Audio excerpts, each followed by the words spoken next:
مقيم في المملكة وصاحب العمل قدم فيك بلاغ تغيب ومر عليك 60 يوم ومش عارف تتصرف ازاي.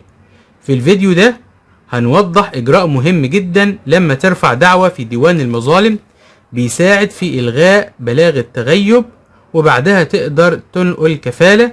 وهنوضح كمان هل الكلام ده يخص كل العمالة في المملكة ام هناك مهن معينة تقدر تعمل الكلام ده.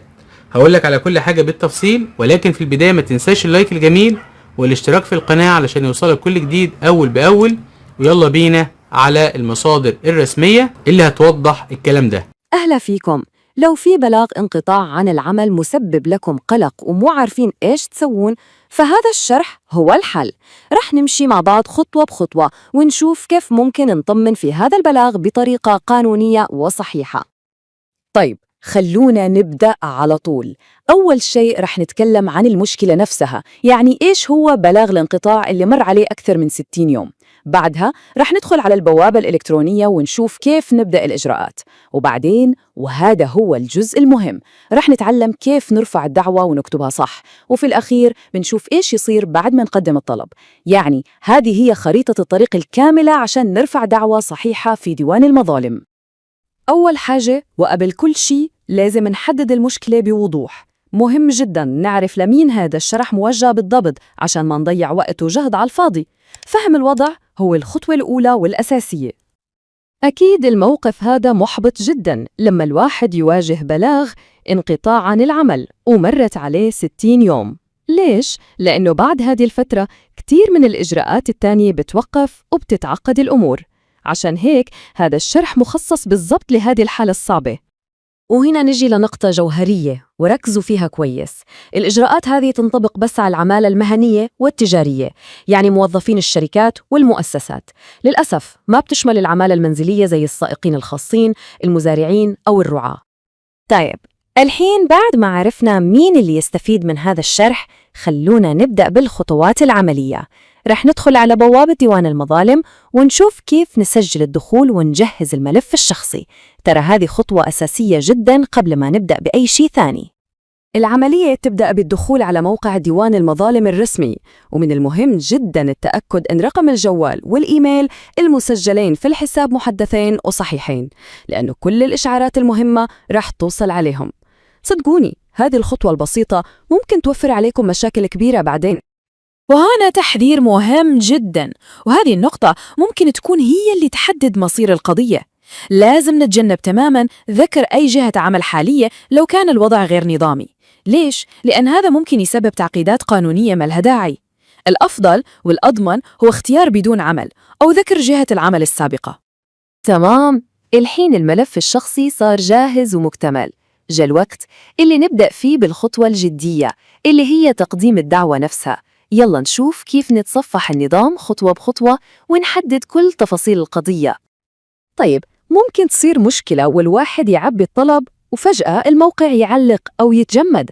ما في داعي للقلق أبداً، هذه مشكلة تصير كتير، والحل بسيط جداً عشان الواحد يسترجع كل شيء كتبه بدون ما يبدأ من الصفر. شوفوا كيف النظام ذكي ومصمم إنه يحفظ الشغل أول بأول بشكل تلقائي. فكل اللي لازم نسويه هو نرجع للصفحة الرئيسية ونضغط على طلباتي. هناك رح نلاقي مسودة الطلب ونقدر نكمل من نفس النقطة اللي وقفنا عندها. قبل ما نختار المحكمة، في مصطلح قانوني مهم لازم نفهمه، وهو الاختصاص المكاني. إيش يعني هذا الكلام؟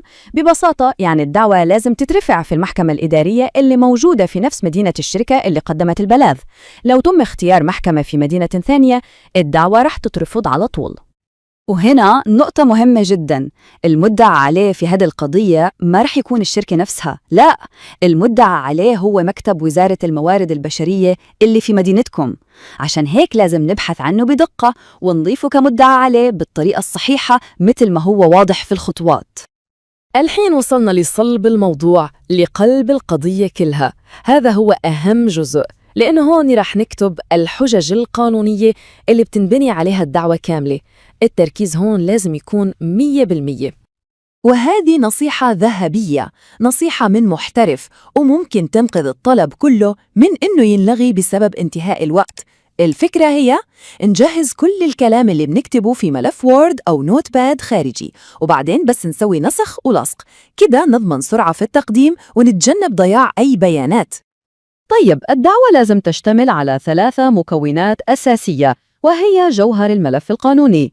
أولاً موضوع الدعوة، ثانياً الأسانيد القانونية، وثالثاً تفاصيل الطلبات. صياغة هذه ال3 لازم تكون دقيقة جداً، والأفضل دائماً استشارة شخص عنده خبرة قانونية عشان تكون الحجة قوية ومقنعة. التركيز في الطلب لازم يكون على نقطة واحدة ومحددة.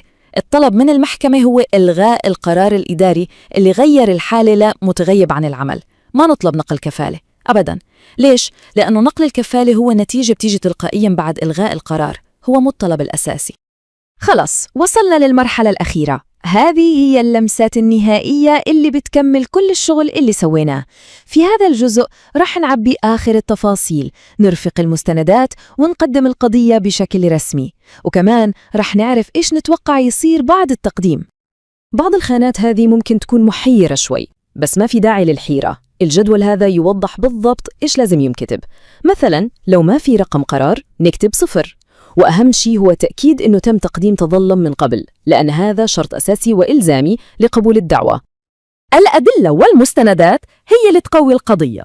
كل الأوراق المهمة، إثبات البلاغ، التظلم اللي تقدمه، والرد اللي جاء عليه، كلها لازم تنجمع في ملف PDF واحد وحجمه ما يزيد عن 3 ميجا بايت.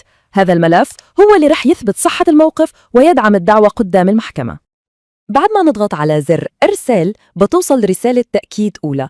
هذه الرسالة معناها إنه الطلب وصلهم بنجاح، بس انتبهوا، هذا ما يعني إنه القضية اتقبلت رسمياً، لسه.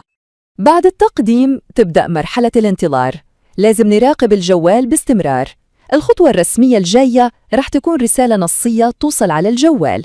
هذه الرسالة بيكون فيها رقم القضية وتاريخ أول جلسة وكل التفاصيل المهمة. وطبعاً لازم نحافظ على هذه الرسالة زين.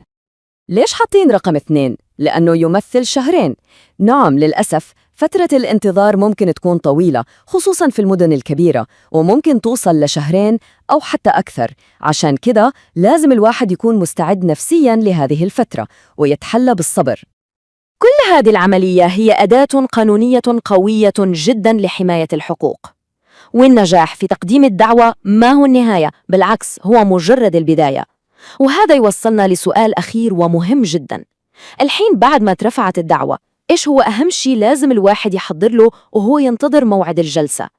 التفكير في هذا السؤال هو الخطوة الأولى للاستعداد الصح، لأن الاستعداد هو مفتاح كل شيء.